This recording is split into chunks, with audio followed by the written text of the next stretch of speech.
किंवा टिळक सावरकर वाचले तर त्यांचं म्हणणं आहे आम्ही देशाचे मालक आहोत आणि तुम्ही सगळे 2 वेळच्या जेवणाचे अधिकारी आहात. आम्ही म्हणजे कोण? आम्ही म्हणजे आर्यभट. ते आमची संस्कृती जगली पाहिजे. कुठली संस्कृती?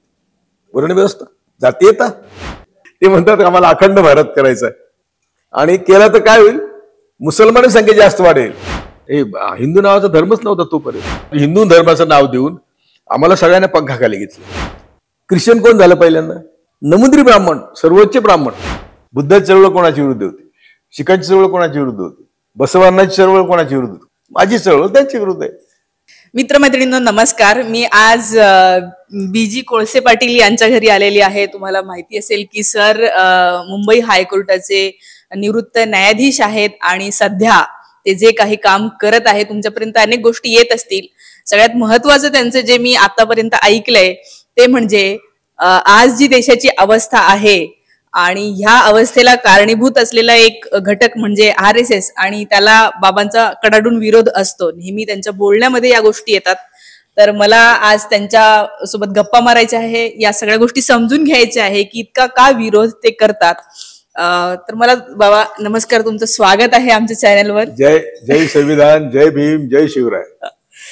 तर मला तुम्हाला पहिला प्रश्न हाच विचारायचा आहे की संघाला इतका विरोध तुम्ही का करता? पहिली तर गोष्ट आहे की मी कुठल्या धर्माच्या विरुद्ध नाही, जातीच्या विरुद्ध नाही, प्रांताच्या पंथाच्या कुठल्या विरुद्ध नाही. मी मानवतावादी आहे आणि मानवता ही एकच धर्म आहे की जो आम्हाला सगळ्यांना वाचू शकतो. म्हणून मी ही भूमिका घेतो. आपण थोडंसं घेऊ की RSSची आयडिओलॉजी काय. सगळं सोडून द्या. तुम्ही बंच ऑफ थॉट्स आणि वी आर आवर नेशनहुड वाचलं किंवा टिळक सावरकर वाचले तर त्यांचं म्हणणं आहे आम्ही देशाचे मालक आहोत. अच्छा. आणि तुम्ही सगळे 2 वेळच्या जेवणाचे अधिकारी आहात. आम्ही म्हणजे कोण? आम्ही म्हणजे आर्यभट, ब्राह्मण. अच्छा. ब्राह्मण फक्त ते विशिष्ट ब्राह्मण आहेत. बाकी सगळ्या ब्राह्मणांना त्यांनी गुंडाळले आता. ओके. परंतु खरं विशिष्ट ब्राह्मणच फक्त चित्पावन ब्राह्मण असतील किंवा ज्यांनी RSS स्थापन केलं. थोडक्यात असं की संघ, बाकी सोडून द्या सगळं. संघाची आयडिओलॉजी आहे की आम्ही भारताचे मालक आहोत आणि तुम्ही सगळे 2 वेळचे जेवणाचे अधिकारी आहेत. माझी जगात कोणाची याच्यावर चर्चा करायची तयारी. त्यांचं लिटरेचरच असं आहे. अच्छा.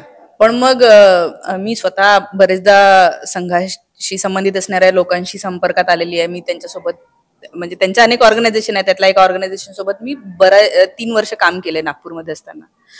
तर मी जेव्हा तिथे गेली तेव्हा मला खूप छान वाटलेलं आहे की ते देशभक्तीच्या गोष्टी करतात, संस्कृती वाचवायचं म्हणतात, आपला धर्म खतऱ्यामध्ये आहे, आपली संस्कृती वाचली पाहिजे, आपला देशभक्ती वाढवणं, या सगळ्या गोष्टी जेव्हा तिथे गेल्यावर दिसतात त्या चांगल्या वाटतात. याच्यावर तुमचं काय म्हणणं आहे? तेच तर खरं त्यांचं वैशिष्ट्य आहे.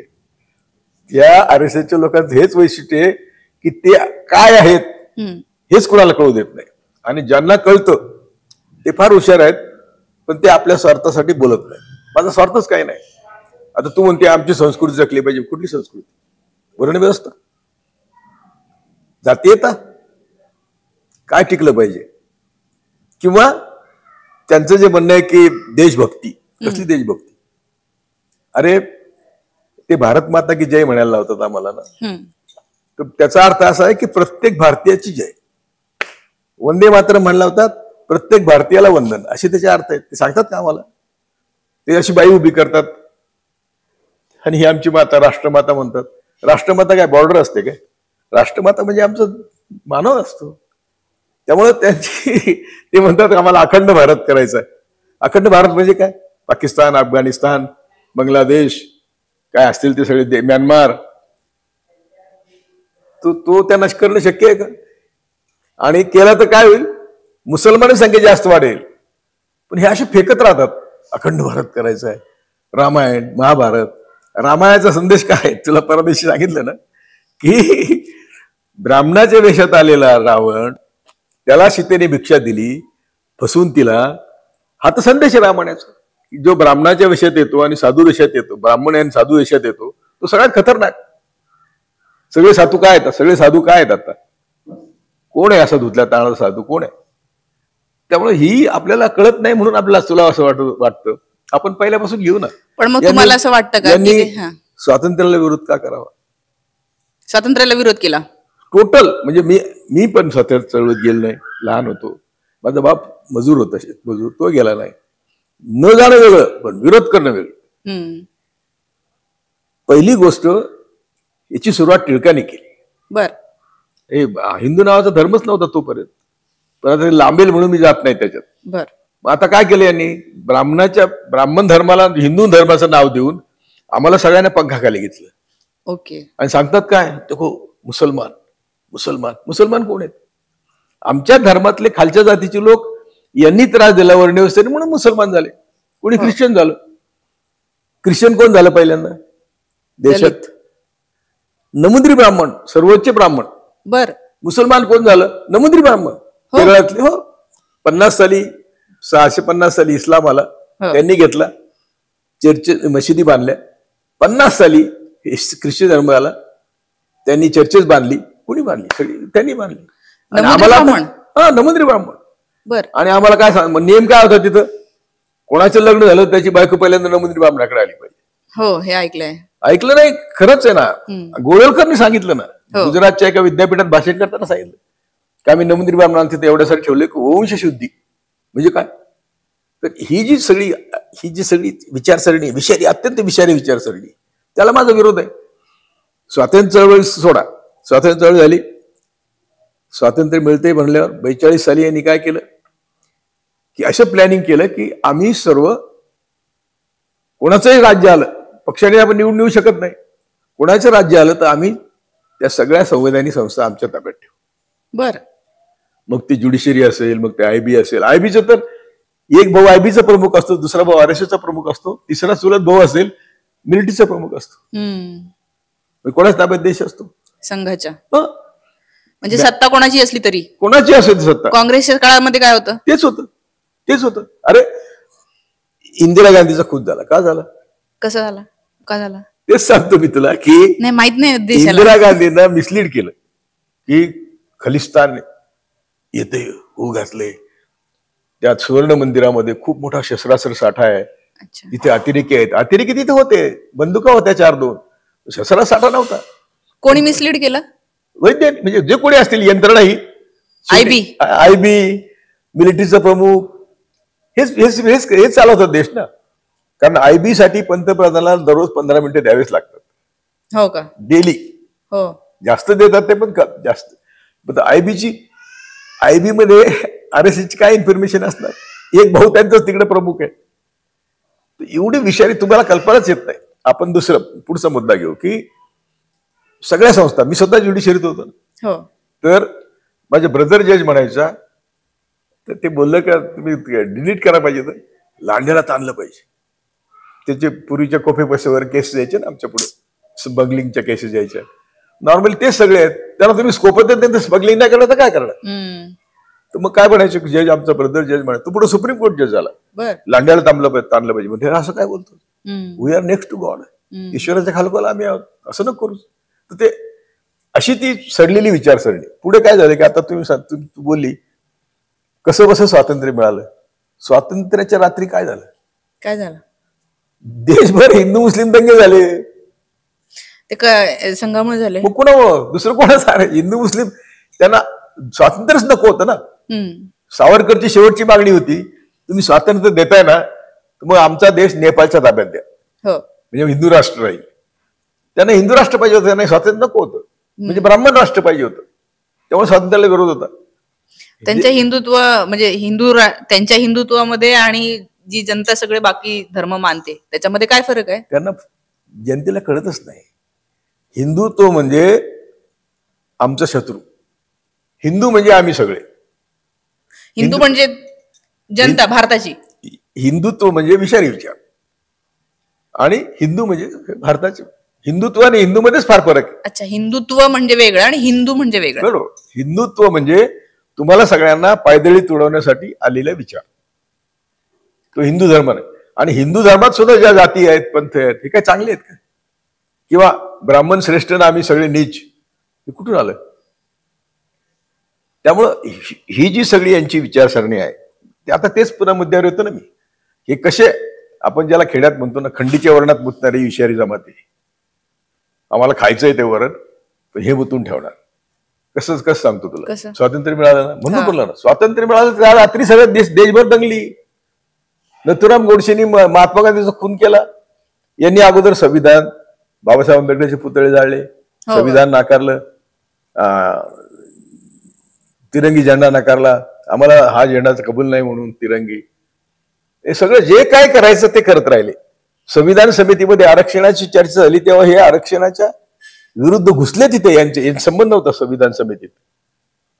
त्यामुळे किती सांगायचं त्यांना. पण आता लोकांना तर दिसत नाही, लोकांना एवढं कळतं की ते तुला नाही दिसत तर बाकी सोडून दे ना, तूच म्हणली ना. सामान्य जनतेचं मी म्हणते आहे ना, बरोबर आहे. जनतेला जे दिसताना त्यांना असं वाटतं की हे खरंच राष्ट्रभक्त आहेत. हा, मग ते कसं लोकांना आपण सांगायचं काय, आपण उदाहरण काय द्यायची. संविधान कुणी नाकारलं, स्वातंत्र्य कुणी नाकारलं, महात्मा गांधीला कोणी मारलं. त्याच्यानंतर आपण ते थोडे महात्मा गांधी वारल्यावर ते थोडे बिळात गेले होते. बरोबर, कारण त्यांच्यावर बरेच हल्ले झाले. 70 सालीपासून ते बाहेर आले, 10-15 वर्षात बाहेर आले. आणि बाहेर येऊन काय केलं, जयप्रकाश नारायणचं आंदोलन. अरे पार्लमेंटमध्ये घुसले गायीचं संरक्षण करण्यासाठी. इंदिरा गांधीच्या काळात जेव्हा पाकिस्तानचे 2 तुकडे केले इंदिरा गांधींनी, त्या काळात यांनी पार्लमेंटमध्ये घुसले, गायीचं संरक्षण करा, हिंदूंचं संरक्षण करा वगैरे वगैरे. तर त्यावेळेस म्हणजे इंदिरा गांधी सुद्धा कारभार करू देत नव्हते. आणि त्यांनी बांगलादेश जेव्हा केलं तेव्हा तिला दुर्गा म्हणले. छळ सुरूच होतं त्यांचं, इंदिरा गांधीचं छळ होतं. इंदिरा गांधी जगभर जाऊन सांगायच्या की मी कोणाच्या कॉम्पिटिशन मध्ये नाही, आमचा देश तुमच्या कोणाच्या कॉम्पिटिशन मध्ये नाही, माझ्या देशात कोट्यावधी लोक पायदळी तुडून जातात, त्यांच्यासाठी मी काम करते. कोण तुडवलं जात होतं? ब्राह्मण. पंडित नेहरू म्हणले की RSS जर म्हणलं की मी पूर्वेला चाललो तर आपण दुसऱ्या 3 देशे तपासायचे. नेहरू. सरदार पटेल म्हणले हे गद्दार आहेत, वाचून दाखवू तुला सगळं, हे गद्दार आहेत, त्यांची पत्र आहेत, यांची नाही, हे गद्दार आहेत, हे देशाला घातक आहेत. सुभाषचंद्र बोस म्हणले हे गद्दार आहेत, भगतसिंग म्हणला हे गद्दार आहेत. कुणी काय म्हणायला पाहिजे, मी तर छोटा माणूस आहे. आता आपण पुन्हा पुढे येऊ की त्या काळात त्यांनी जयप्रकाश नारायणचं आंदोलन उभं केलं. जयप्रकाश नारायणला इंदिरा गांधींनी समजून सांगितलं, त्यांच्या अगदी वडिलाचे मुली संबंध होते, की बाबा तुम्ही RSS बरोबर जात आहे, RSS आतंकवादी आहे. जयप्रकाश नारायण म्हणले की ते आतंकवादी, मी पण आतंकवादी. अरे बापरे, एवढा टोकाला गेले जयप्रकाश नारायण. आणि त्या आंदोलनाला सपोर्ट यांचा होता. मी पुन्हा एक तुला सांगतो, देशातली मोठी आंदोलनं जी उभी राहिली ती RSSच्या पाठिंब्याशिवाय उभी राहिलेली नाहीत. मग ते मराठ्याचं आंदोलन असो, फक्त शेतकऱ्यांचं एक आंदोलन त्याला अपवाद आहे, कारण ते एक शीख जाट हे मनुवादेला खूप चांगलं ओळखतात, म्हणून त्यांनी ते आंदोलन केलं. कारण त्यांच्या सगळ्या जमिनीत ते कायदेच असे होते की तुम्ही भूमिहीनच झाले होते, कॉर्पोरेटलाच जमीन जाणार होती सगळी. अजूनही ते कायदे तसेच आहेत. विड्रॉ केले म्हणजे काय, कायदे त्यांच्यावर जर सत्ता आली तर सगळ्यांच्या जमिनी घेणारच आहेत, सगळ्या शेतकऱ्यांच्या जमिनी घेणार आणि सगळ्यांना शेतमजूर करणार. संघवाले लोक, प्रश्नच नाही, संघी विचार. आता दुसरं आपण घेऊ की बाबरी मशीद पाडण्याची गरज काय होती, तर कसा फायदा घेतला त्यांनी. जयप्रकाश नारायणचं राज्य आलं, यांनी घेतलं डिफेन्स, यांनी घेतलं शिक्षण, यांनी घेतलं प्रसार माध्यम म्हणजे IB, त्यांनी तीन मिनिस्ट्री त्यांच्याकडे आल्या. वाजपेयीने मोसाद नावाची खतरनाक संघटना इस्रायलची, आजही त्यांची इस्रायलशी तेवढेच जवळ संबंध आहेत, इस्रायलशी जोडली. हे संघटनेचे स्वयंसेवक इस्रायलला ट्रेनिंगला पाठवले. बापरे. आणि त्या मोसाद संघटनेशी अगदी प्रमोद महाजनचा PA मोसादचं ट्रेनिंग होतं. बापरे.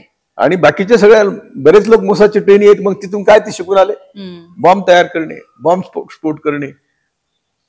यांचे टोटल 18 बॉम्ब स्फोट आहेत परिवाराचे, संघ आणि परिवार देशात. बरं, संघ म्हणजे एकटं नाही काम करत, खूप संघाचे शेकडो ऑर्गनायझेशन आहेत, त्या संघाच्या पंखाखाली आहेत. त्यामुळे आम्ही संघ परिवार म्हणतो. तर त्या परिवाराने केलेले 18 बॉम्ब स्फोट आहेत. प्लॅनिंग काय होतं, मुसलमानाच्या वस्तीत बॉम्ब करायचे, टाकायचे, RDX पुरवायचं पुरोहितने आणि माणसं पुरवायची प्रज्ञा ठाकूर. लिखित म्हणजे रेकॉर्डेड कॉन्व्हर्सेशन माझ्याकडे पण आहे, कोर्टात पण आहे. आणि काय करायचं, हिंदू राष्ट्र, आम्हाला संविधान कबूल नाही, आम्हाला हे सरकार उलथून पाडायचं, हे प्लॅनिंग. आणि ते ऍक्यूट होतात. तर त्यांना माहिती की कुठलाही सिरियस गुन्हा केला, कुठलाही सिरियस गुन्हा करा तुम्ही, जजेस त्यांचे, तपास यंत्रणा त्यांची, त्यांना काहीच होत नाही, काहीच होत नाही. हे जो मुंबईचा हल्ला झाला, आता काय होतं की विषय लांबतोच, मी काय करू. नाही ठीक आहे. मुंबईचा हल्ला झाला तर अमेरिकेने पाकिस्तानमधून निघालेल्या अतिरेक्यांची मिनिट टू मिनिट इन्फॉर्मेशन आयबीला दिली. 26/11चा हमला हा. ताजवरचा माहिती दिली होती आयबीला मिनिट टू मिनिट. बर, ते आता गुजरातला आले, त्यांनी जहाज बदललंय ते आता, आणि ते ओबेरॉय आणि ताजमध्ये जाणार आहेत वगैरे, सगळं प्लॅनिंग आयबीने कळवलं. सॉरी, FBI अमेरिकेच्या एजन्सीने. ते आयबीने आणि रॉने देशाला सांगितलंच नाही. कारण करकरेंनी जे कॉन्स्पिरसी शोधून काढली होती ती महात्मा गांधीच्या खुनापेक्षा भयंकर होती. हिंदू राष्ट्र आणणे वगैरे ही कॉन्स्पिरसी त्यांनी शोधून काढली. त्यामुळे त्याला करकरेला मारायचं होतं, म्हणून तिकडे भारतावर हल्ला होऊ दिला. आणि करकरेच्या बाजूला ते अतिरेकी आलेलेच नाहीत. ते आम्ही किती वेळा सिद्ध करून दाखवलेलं आहे. आणि तो कसाब नव्हताच त्याच्यात, त्याला पकडून आणला कोणीतरी पाहिजे मारायला शेवटी म्हणून, त्याला आणला खोटा खटला भरला. याचे खूप पुरावे आहेत, खूप पुरावे आहेत. कारण करकरेला जर अतिरेकीने मारलं तर त्यांच्या बंदुकीच्या गोळ्यांच्या खुना पाहिजे त्याच्या खुनाच नाही. करकरेंच्या बॉडीवर, करकरेच्या बॉडीवर खुना आहेत. पोलीसच्या पिस्तूलने त्यांना मारलं इथून, आणि ते पोलीसचे पिस्तूल दोन्ही बाजूने, त्याचे पण लंग्स बिंग सगळं फाटलं आणि ते मारले. त्याची इन्क्वायरी नाही झाली का पुढे? तो बदमाश निकम वकील, सरकारी वकील होता, त्यांनी बॅलिस्टिक एक्सपर्टला खोटं बोलायला सांगितलं. मी त्याच्या गावात जाऊन बोललो, हे खोटं बोलायला सांगितलं की तू सांग करकरेच्या अंगावर त्यांच्या जखमा होत्या. तो म्हणला मी कसं सांगणार, ते जखमाच नाहीत, ते बुलेटच नाहीत त्यांच्या अंगावर आले. तेव्हा अतिरेकीने करकरेला मारलं, सगळं 100% खोटं आहे. त्यावेळेचं पाकिस्तानशी जे त्या अतिरेक्यांचं कॉन्व्हर्सेशन आहे, त्यांना पाकिस्तानचे लोक म्हणतात की वो कमिश्नर को किसने मारा है, बोले हमारा कोई संबंध नहीं, हम तो इधर है. मग तो ते पोलिसांनी कट केला, पोलीस सगळे त्यांचेच, आणि करकरेला मारलं. कारण त्यांना महात्मा गांधीच्या पेक्षा भयानक कॉन्स्पिरसी बाहेर येऊ द्यायची नव्हती. ती अजूनही येऊ शकते, कारण सगळं रेकॉर्ड आहे पुढे. तर ही जी जयप्रकाश नारायणच्या आंदोलनात त्यांनी 3 खाती घेतली, त्यातलं मोसादला जोडलं, RSSच्या कार्यकर्त्यांना शिक्षणामध्ये भविष्य आणलं, आणि INBचे पब्लिसिटी डिपार्टमेंट अडवाणीकडे होतं, त्यांनी सगळे आपले लोक खचून भरले त्या डिपार्टमेंटमध्ये. बरं, मग पुढे त्यांनी त्याचं रामायण महाभारत दाखवलं. रामायण महाभारत दाखवलं तेव्हा मी सिटिंग जज होतो मुंबई हायकोर्टाचा. मी भाषण करायचो की वर्णव्यवस्था आणण्याचा हा प्लॅनिंग आहे, कारण त्याचे दोन्ही दुसरं काहीच नाही, वर्णव्यवस्थाच आहे. आणि आम्ही तो टकलेन दिलेला संदेश येतो की रामायण साधूच्या वेशात आला, रावण ब्राह्मणाच्या वेशात आला, म्हणून ब्राह्मण जे साधूच्या वेशात ते किती भयंकर ते आज आहे आपल्याला माहिती. पुढे काय झालं, ते बाबरी मशीद पाडली, त्याचं परिमिती कशाने झाली, ते रथयात्रा काढली, माध्यमं त्यांची, वर्तमानपत्र त्यांची, सगळ्या देशात फक्त एकटा लालू प्रसाद हिरो ठरला. त्यांनी ते अडवाणीची यात्रा अडवली आणि भाषण केलं की तुम रोको यात्रा, मेरी चीफ मिनिस्टरशिप गई भाड में, मैं तुमको जाने नहीं दूंगा. याच्यावर मग आता काय उपाय आहे? त्याला अरेस्ट केलं. नाही, याच्यावर उपाय म्हणजे आपण समजून घेतलं पाहिजे की हे जे काल्पनिक जगात आम्हाला नेतात, 33 कोटी देव, स्वर्ग, नरक, हे आमच्या फोडीत टाकलेलं जाळ आहे, जाळ आहे ते. गाडगे बाबा, ज्ञानेश्वर स्वतः म्हणतात देव नाही त्या पूजी कोण भक्त, स्वर्ग नरक जे म्हणतात ते मूर्खपणा आहे. ज्ञानेश्वर असतील, संत रोहिदास असतील, संत तुकाराम असतील, शेवटचा मणी म्हणून आमचे संत गाडगे बाबा असतील, त्यांनी सगळ्यांनी काय सांगितलं, देवळात देव नाही, देवळात देवाचं पोट आहे, भटांचं पोट आहे. पहिल्यांदा आता आपण संघाला काउंटर करायचं म्हणजे आपण देवळात जाणं सोडलं पाहिजे. त्यांना देणारी आपण संपत्ती, आता किती सोनं आहे जगात, नाही एवढं सोनं आपल्याकडे देवळात आहे, पण मी लिहून देतो तुला, या भटांनी त्याचं ते काढलेलं आहे आणि त्याचे पितळ ठेवलेले. हो का? पण वेळ येईल तेव्हा कळेल ते पुढचं. ते काय प्रत्यक्ष काढत नाहीत, त्यांना खूप लोक आहेत, एजन्सी खूप आहेत. अरे रिझर्व्ह बँकेतलं सोनं सुद्धा खोटं आहे आता. काय असं रिझर्व्ह बँकेतला एक अधिकारी रिटायर झाला मला सांगत होता, अरे बापरे. म्हणजे यांनी देश धुवून काढला एवढ्या 11 वर्षात. धुवून का काढला?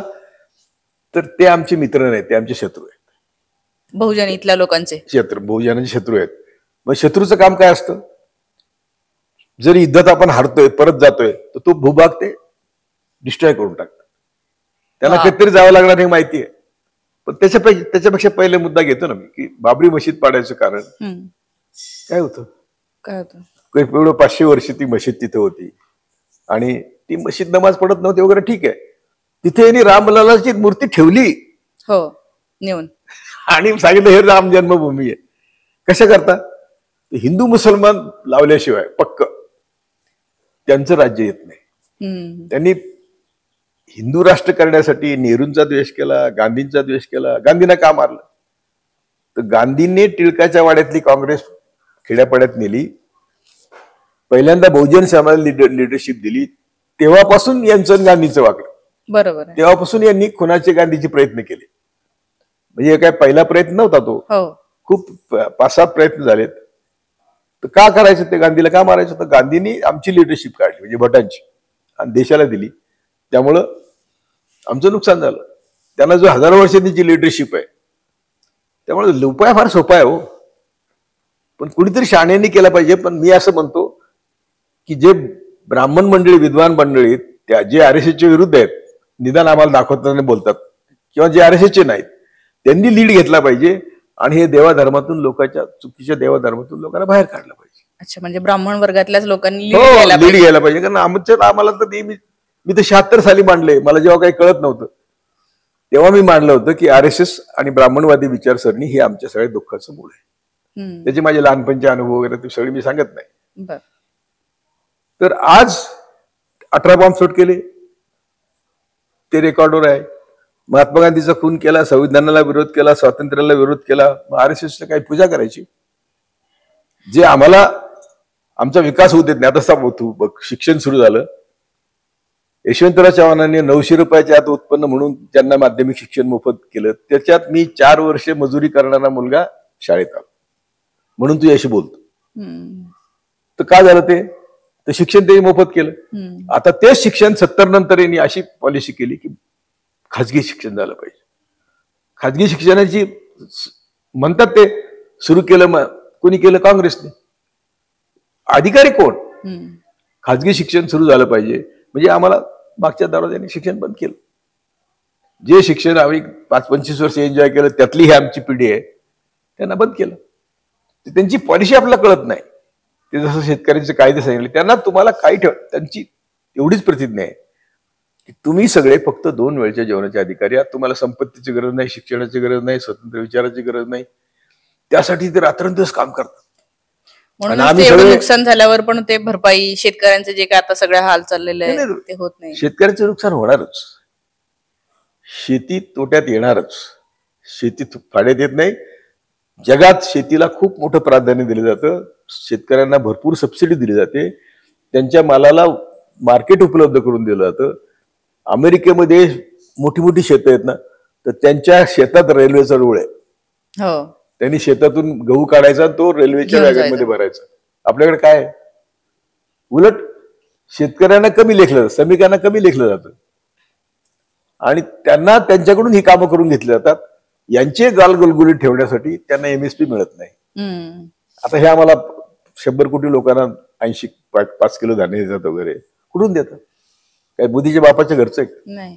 शेतातलं. तुम्हाला ही भाषा आवडत नसेल, पण माझी चीड आहे त्या व्यवस्थेत. स्वतःचा फोटो लावतो त्या याच्यावर, लशीवर त्याचा फोटो, कुठे त्याचा फोटो, कशा एवढं तर कोणी केलं नाही आतापर्यंत. जे रिझनेबल पॉलिटिशियन होते त्यांनी कोणीच अशी टिमकी वाजवली नाही. पण संघाच्या आता उलट जास्त शाखा सगळीकडे वाढत आहे आणि लोकांना ते कळत नाही. ते कसं लोकांना कळणार? लोकांना असं वाटतं की संघ आता बदलला. जेव्हा आपण सांगायला जातो की अरे त्यांचा असा इतिहास आहे, तर लोकांना असं वाटतं नाही आता ते बदलले आहेत, आता ते बरोबर काय म्हणूया. नाही, आपण आजची पॉलिसी घेऊ ना. आजची पॉलिसी, त्यांची पॉलिसी घेऊ. एक देश एक भाषा, एक देश एक निवडणूक, एक देश एक कायदा. हे काय आजच्या पॉलिसीज आहेत? ते सगळे आमच्या विरुद्धच आहेत. इतक्या भाषा आहेत, इतक्या विविध भाषेने नटलेला देश हा, विविध जाती धर्माने नटलेला देश हा, एक देश आणि एक निवडणूक कशी होणार? याच्यात संविधान समिती चर्चा झाली होती की एक देश एक निवडणूकला हे करा. त्याच्यात त्यांनी सांगितलं की समजा एखाद्या राज्याचं राज्य नीट चाललं नाही आणि ते चाललं नाही म्हणून गव्हर्नर राज्य आलं, तो काय 5 वर्ष गव्हर्नरच ठेवायचा? ही पण त्यांची खास साजिश आहे. आणि गव्हर्नरने आता सुप्रीम कोर्टात जावं लागलं ना. गव्हर्नर आणि प्रेसिडेंट काय करतो? निवडून आलेल्या लोकांनी कायद्यावर तो बसून राहतो. हो, याला काय अधिकार आहे? आणि पुन्हा सुप्रीम कोर्टाला म्हणतात तुम्हाला काय अधिकार आहे? इलेक्शन कमिशन तर सध्या दंगा झालेला आहे की आमच्या कामात तुम्ही ढवळढवळ करू नका, असं सुप्रीम कोर्टाला सांगतो. दुर्दैवाने सुप्रीम कोर्ट पण नपुसक आहे. अशी बोलण्याची हिंमत का होते? तर हे प्रत्येक जजला ब्लॅकमेल करतात. बर, सुप्रीम कोर्टाच्या जजला कुठतरी बाई पाठवायची, कुठतरी पैसे पाठवायचे, काय काय असेल ते. कारण आमच्या वेळी जजेस एवढे तर नपुसक नव्हते. बर, म्हणजे हिंदूच्या नावावर जजमेंट निकाल ठाकरेंनी जिंकल्यानंतर मनोहर जोशी आणि दुसरे कोण होते त्यांचा तो पहिला चॅलेंज मुंबई हायकोर्टात झाला आणि त्यावेळेस ते इलेक्शन रद्द केलं होतं. हो का? एवढे गट त्यावेळेस होते ज्युडिशरीत. किंवा आता मी म्हटलं तसं की याला कशाला याला काय मुसलमानांना संबंधित देऊ नका. त्यावेळेस आमच्या गुरु न्यायमूर्ती सावंतांनी पुस्तक लिहिलं होतं की independent judiciary is a myth.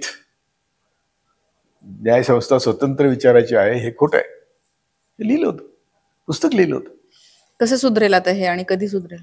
त्यासाठी तुम्ही जे काम करताय त्याला मी सलाम करतो. तुम्हाला समजू नका हे छोटं का होईना काम आता मी करतो. मी त्यांच्या टार्गेटवर आहे. त्यांनी त्यांच्या आरोपींनी कोर्टात कन्फेशन दिलंय काय की गौरी लंकेश, दाभोळकर, पानसरे, कलबुर्गी बरोबर कोळशे पाटील पण होते लिस्टमध्ये. बर, पण ते अजून त्यांनी मला मारलेलं नाही. त्यामुळे मी तुमच्या पुढे बोलू शकतो. म्हणून तुम्ही रिस्क घेऊ नये म्हणून मी तुमच्या पुढे कमी बोलतो. यांच्या इतक्या कारवाया आहेत, इतक्या घाण कारवाया आहेत, यांच्याबद्दल किती बोलायचं. त्यांनी मला प्रॉसिक्यूट करावं, त्यांनी मला काउंटर करावं. माझ्या पाकिस्तानकडून भागवत पैसे घेतो. काय? ISI कडून भागवत पैसे घेतो. 24 कोटी घेतले. त्याचं मी दिल्लीच्या एका सभेत भाषण केलं. तर लोकांनी मला विचारलं तुमच्याकडे पुरावा काय? म्हणलं भागवतला विचारू दे माझ्याकडे पुरावा काय. कारण हे त्या कर्नल पुरोहितच्या कन्फेशन मध्ये. हो का? आणि कर्नल पुरोहित चिडला म्हणून भागवतला मारायला त्यांनी शार्प शूटर नेमले होते. कोणी? त्या कर्नल पुरोहितने की हा साला आपल्या विरुद्ध काम करतो हिंदुत्वाच्या विरुद्ध. तर त्यामुळं हे कोर्टातलं कन्फेशन आहे. हो, कोर्टातलं कन्फेशन आहे. दुसरं कन्फेशन आशिमानंदचं कन्फेशन आहे की भागवतमुळे आम्ही बॉम्बस्फोट केले. कोर्टात आहे. आणि ते कोर्टाने त्या आशिमानंदला 3 दिवस समजून सांगितले तू बोलू नकोस. असीमानंद स्वामी तो कोणता तरी अशी तर बोलू नकोस तू. कारण तू जर बोललास तर वाजपेयी अडवाणी त्यावेळेस होते ना. तो म्हणला की मी कोणाची पर्वा करत नाही, यांचे काय सगळं मला माहिती आहे. त्यांनी कन्फेशन दिलं कोर्टात. कोर्ट नको म्हणत असताना 3 दिवस वेळ दिला असताना त्यांनी कन्फेशन दिला. तो नंतर नाकारणारच ना. बरोबर आहे. किंवा सगळे साक्षीदार नंतर पण ते रिटर्न मध्ये असेल ना कोर्टात कन्फेशन दिलेलं असतं. कोर्टात आहे असं काय करत कोर्टात आहे. किंवा हे सगळे मुसलमानाच्या वस्तीत बॉम्ब सुरू करत तेव्हा मी जाऊन भाषण करायचो की मुसलमान काय वेडे आहेत काय आपल्याच वस्तीत बॉम्ब टाकायला. त्यांनी बॉम्ब करायचे त्यांनी टाकायचे. हे सगळं हिंदुत्ववाद्यांचं काम आहे. भाषण करायचो. नांदेडमध्ये आमची एक कमिटी नेमली होती 30चा शेड्यूल वाढणे. तिथं एक बॉम्ब करणारा पोरगा तयार करणारा आणि त्याला संरक्षण म्हणून बाहेर थांबणारा पोरगा. तो बॉम्ब तयार करताना फुटला. तो तर मेलाच बॉम्ब करणारा. पण बाहेर थांबलेला पोरगा स्कूटरवर बसलेला तो रस्त्याच्या पलीकडे जाऊन पडला. एवढा पॉवरफुल बॉम्ब हे तयार करत होते. म्हणजे RSS बॉम्ब तयार करतो हे सांगणारा आम्ही पहिले. हो, नांदेडमध्ये झाला होता. तो आम्हीच केला होता. तो म्हणजे बॉम्बस्फोट नाही केला, आम्हीच त्याचा तपास केला होता. आणि आता ते कोर्ट म्हणते की ते बॉम्ब नव्हताच. निकाल लागतात. कारण तेव्हा नाही लागला निकाल त्याचा. कसा लागेल? लागतच नाही. कसा? त्यांनी सत्तेच्या जस्ट पाहिजे. तुला सर्वात एक गमतीची गोष्ट सांगतो. अंतुलीवर इंदिरा प्रतिष्ठानचे भ्रष्टाचाराची केस होती. अंतुली माझे खूप भावासारखे मित्र होते. ती केस सुप्रीम कोर्ट म्हणजे ती रद्द व्हावा. हायकोर्टाने रद्द केला होता, सुप्रीम कोर्टात तर गेला. म्हणजे ते चार्जशीटच केसच रद्द केली होती. ती गेली सुप्रीम कोर्टात. सुप्रीम कोर्टात 5 जजेस होते. किंवा 3 जजेस असतील. त्यात माझे गुरु होते न्यायमूर्ती सावंत. अंतुले माझे खास मित्र. ते म्हणले बघणार तेवढं. म्हणलं सावंताचा आजोबा आला तरी सावंत माझा ऐकणार नाही. आणि ती केस पुन्हा खाली आली चालवायला. ती चालवायला आली एका कुलकर्णी म्हणून जज पुढे होती. तर मी त्यांना आयडिया सांगितली की आता हे काम RSSच करू शकतो. तर त्यांनी त्यावेळेचा तो प्रमुख होता RSSचा, आठवेल मला. तर भागवतच्या अगोदर कोण होतं तो, एनिवे त्यांनी ते कुलकर्णी सांगितलं आंदोलन सोडलं. त्यामुळे यांना त्याचं आवड काहीच नाही. तसं यांचं हिंदू मुसलमान भांडणच नाहीये. बर, यांचं काय आहे की तुम्हाला सगळ्यांना मूर्ख बनवण्यासाठी मुसलमानाची भीती दाखवायची. आता जर पाकिस्तानातून पैसे घेतात, हिंदू मुसलमान पाकिस्तानला जाऊन भेट देऊन येतात, बिर्याणी खाऊन येतात. बिर्याणी, त्यांचं भांडण नाहीये मुसलमानासोबत, फक्त ते दाखवायसाठी आहे. दाखवायचं म्हणजे आम्हाला मूर्ख बनवण्यासाठी. देखो मुसलमान आ रे, मग आमच्या पंखाखाली तुम्ही या, तुम्हाला आता तोडवतो आम्ही. काय सांगू तुला आणखी. तुला सासच रोखला तुम्ही. खूप माहिती आहे तुम्हाला. ठीक आहे, पण काय होतं की आता मोदीने 10 वर्षात काय केलं? RSSचा अजेंडा राबवलाय.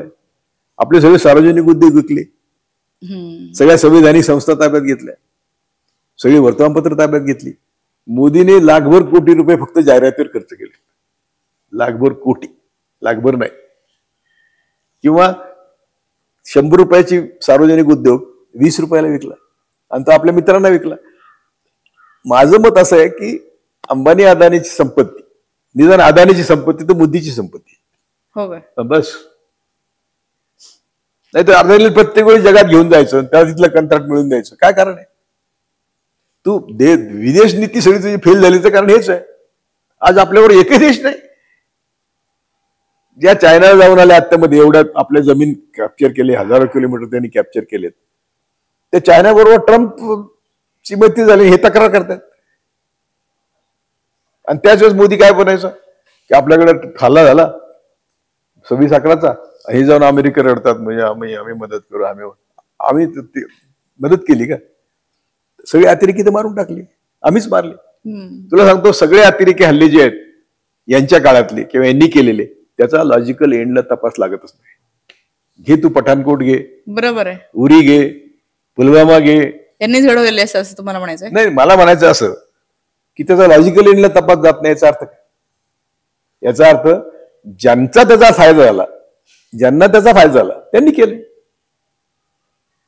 पुलवामा लॉजिकल एंडला तपास जात नाही म्हणजे काय? म्हणजे त्यांना पुलवामा घडून पुढे सिंदूर करायचं होतं. सगळं त्यांचं प्लॅनिंग असतं, हजारो वर्षाचं त्यांचं प्लॅनिंग आहे. त्याच्या उलट दुसरं काय प्लॅनिंग आपण करू शकतो? मग आता आपण तर सगळ्यांनी काम हेच केलं पाहिजे. माझ्यासारखं मरणाला न भीता, मी वयाच्या 47व्या वर्षी न्यायमूर्ती पदाचा राजीनामा दिलेला आहे. मी निवृत्त झालेला नाही. बर. त्यांनी जेव्हा रामायण महाभारत टीव्हीवर दाखवायला सुरुवात केली तेव्हा मी फुले शाहू आंबेडकरांचं काम करण्यासाठी बाहेर आलो. तशी पत्रकार परिषद घेतली आणि सांगितलं की मी फुले शाहू आंबेडकरचं काम गाडगेबाबाच्या पद्धतीने करणार. कारण गाडगेबाबा माझे सर्वात प्रिय संत आहे, आदर्श संत आहे, आदरणीय संत आहे. त्याचं एकच कारण सांगतो तुला. गाडगेबाबांचं मी चरित्र वाचलं मी जज असताना. एक सगळी मोठी कीर्तनं असते बाबांचे, लोक लाखो लोक जमायचे.